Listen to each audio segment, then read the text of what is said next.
بسم اللہ الواحد القہار والصلاة والسلام علی نبی المختار اما بعد۔ معزز و محتشم ناظرین و سامعین، السلام علیکم ورحمۃ اللہ وبرکاتہ۔ خالق کائنات جل مجدہ الکریم کی توفیق، حضور علیہ الصلاۃ والسلام کی نظر عنایت سے آج تحفظ عقیدہ ختم نبوت صلی اللہ علیہ وآلہ وسلم کا ہمارا دوسرا سبق ہے۔ اس سبق میں ہم تحفظ عقیدہ ختم نبوت صلی اللہ علیہ وآلہ وسلم کی اہمیت، ضرورت اور حساسیت کو بیان کریں گے، اور اس کے بعد اس عقیدہ ختم نبوت کا تحفظ کیوں ضروری ہے اس حوالہ سے بھی حکم شرعی بیان کریں گے، اور تیسری چیز منکر عقیدہ ختم نبوت صلی اللہ علیہ وآلہ وسلم، اس کا حکم شرعی کیا ہے، یہ انشاءاللہ العزیز ہم ان تین عنوانات پر گفتگو کریں گے۔ خالق کائنات جل مجدہ الکریم کی بارگاہ میں دعا ہے، مالک کائنات سن کر عمل کی توفیق عطا فرمائے۔ تو سب سے پہلے عقیدہ ختم نبوت کی اہمیت اور اس کی حساسیت۔ معزز و محتشم سامعین کرام، ایک مسلمان کے لیے اسلام کے جتنے بھی بنیادی عقائد ہیں ان پر یقین رکھنا، ان پر ایمان لانا اس کے لیے بے حد ضروری ہے، اور حضور علیہ الصلاۃ والسلام کا خاتم النبیین ہونا یہ ایک ایسا بنیادی عقیدہ ہے کہ جس کے علاوہ کوئی بھی شخص دائرۂ اسلام میں داخل نہیں ہو سکتا، اور اگر کوئی مسلمان اس عقیدے کا انکار کر بیٹھے تو وہ مسلمان کافر اور مرتد ہو کر دائرۂ اسلام سے خارج ہو جاتا ہے۔ میرے پاک محبوب علیہ الصلاۃ والسلام کو اللہ جل مجدہ الکریم نے بڑے پیارے اور بہت ہی اعلیٰ القابات سے نوازا ہے، اور بعض القاب حضور علیہ الصلاۃ والسلام کے اتنے عرفہ و اعلیٰ ہیں کہ سرکار علیہ الصلاۃ والسلام کے ان اوصاف میں کوئی شخص بھی شریک نہیں ہو سکتا۔ میرے پاک محبوب علیہ الصلاۃ والسلام کے اوصاف ایسے اوصاف ہیں کہ جن میں کوئی شخص شریک نہیں ہو سکتا۔ تو اس حیثیت سے، ایک سچا امتی ہونے کی حیثیت سے ہماری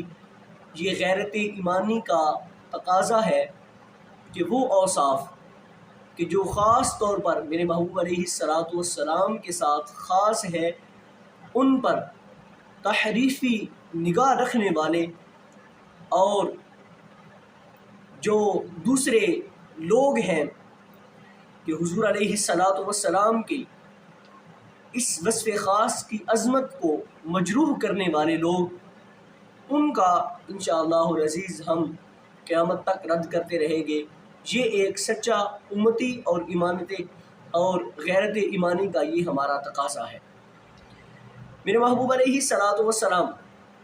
آپ کو اللہ جل مجدہ الکریم نے خاتم الانبیاء، تمام انبیاء علیہ الصلاۃ والسلام سے آخری ختم نبوت کا تاج عطا کر کے اس کائنات میں مبعوث فرمایا، لہٰذا اس کی حساسیت،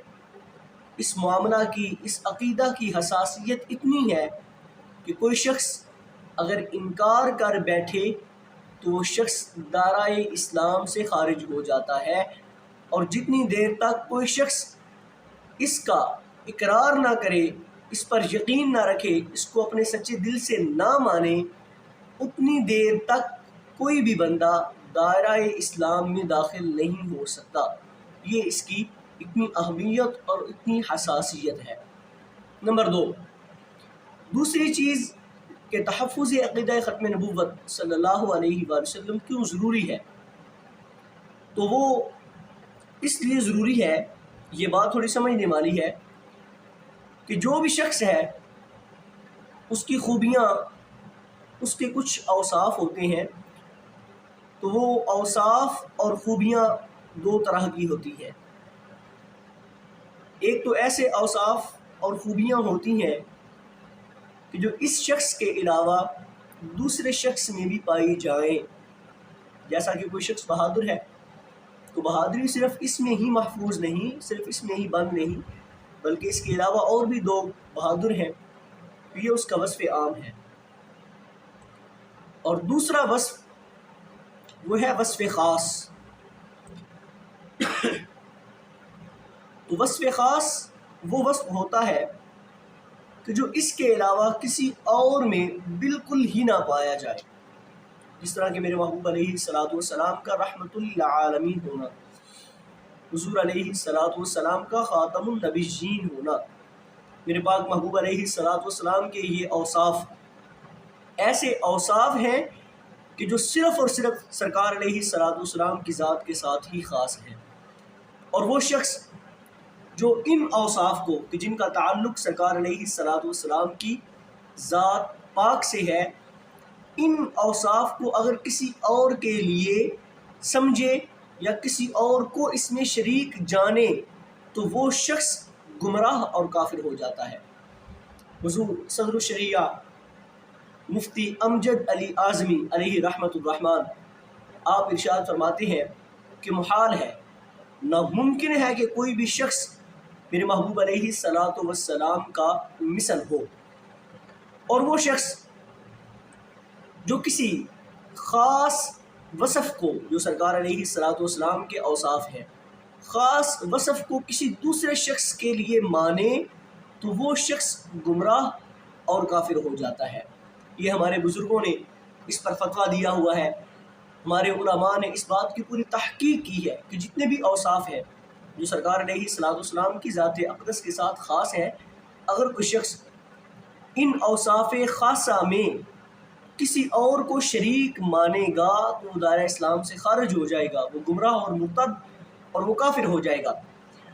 کیونکہ حضور علیہ الصلوۃ والسلام کا وصف رحمت للعالمین وہ ایسا وصف ہے کہ اگر کوئی بندہ اس وصف کو کسی دوسرے شخص کے لیے مانتا ہے تو وہ بندہ دائرہ اسلام سے خارج ہو جاتا ہے۔ اور اسی طرح حضور علیہ الصلوۃ والسلام کا خاتم النبیین ہونا یہ بھی ایک ایسا وصف ہے کہ اگر کوئی شخص اس وصف کو نہ مانے یا اس وصف کو سرکار کے علاوہ کسی اور دوسرے بندے کے لیے مانے تو وہ بندہ بھی دائرہ اسلام سے خارج، گمراہ اور مرتد ہو کر وہ بندہ کافر ہو جاتا ہے۔ اور دوسری بات یہ ہے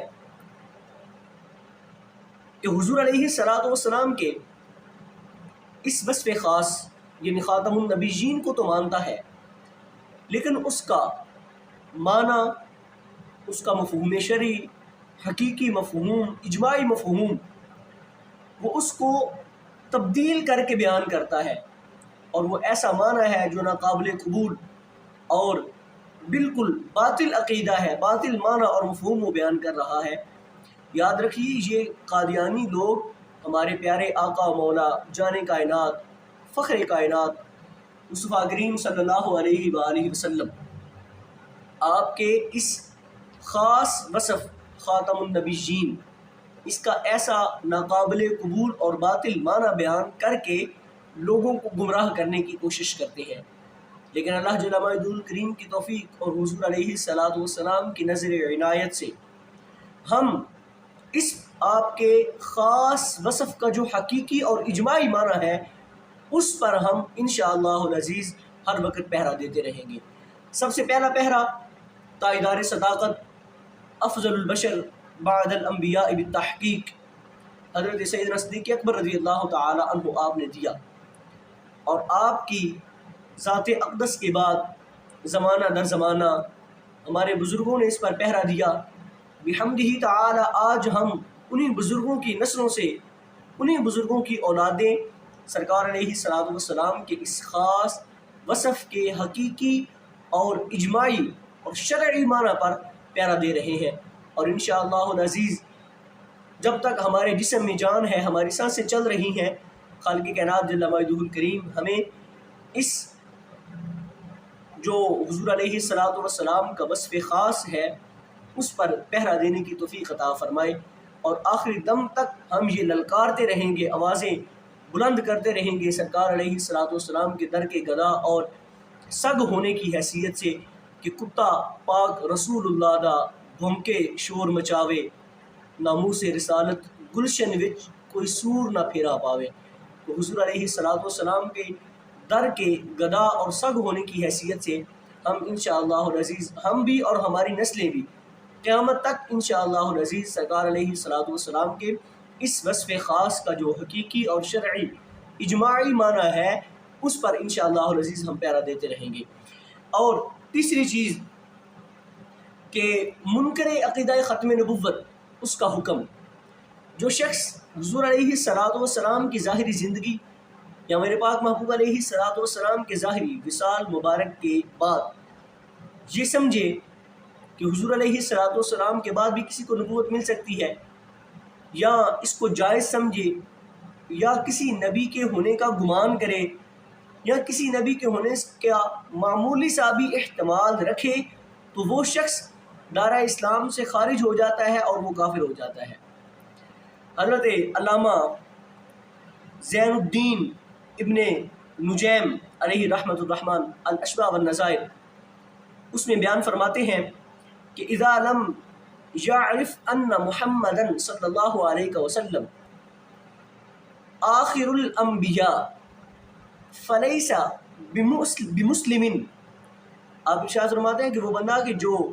حضور علیہ الصلوۃ والسلام کو تمام انبیاء سے آخری نبی نہیں مانتا، فلیس بمسلم، وہ بندہ مسلمان ہی نہیں ہے۔ کیوں؟ آگے دلیل ارشاد فرمائی لأنہ من الضروریات، اس لیے کہ حضور علیہ الصلوۃ والسلام کو خاتم النبیین ماننا یہ عقیدہ ایسا عقیدہ ہے کہ جو ضروریات اسلام سے ہے، جو ضروریات دین سے ہے، یہ اسلام کے بنیادی عقائد میں سے ایک عقیدہ ہے اور بڑا اہمیت اور حساسیت والا عقیدہ ہے۔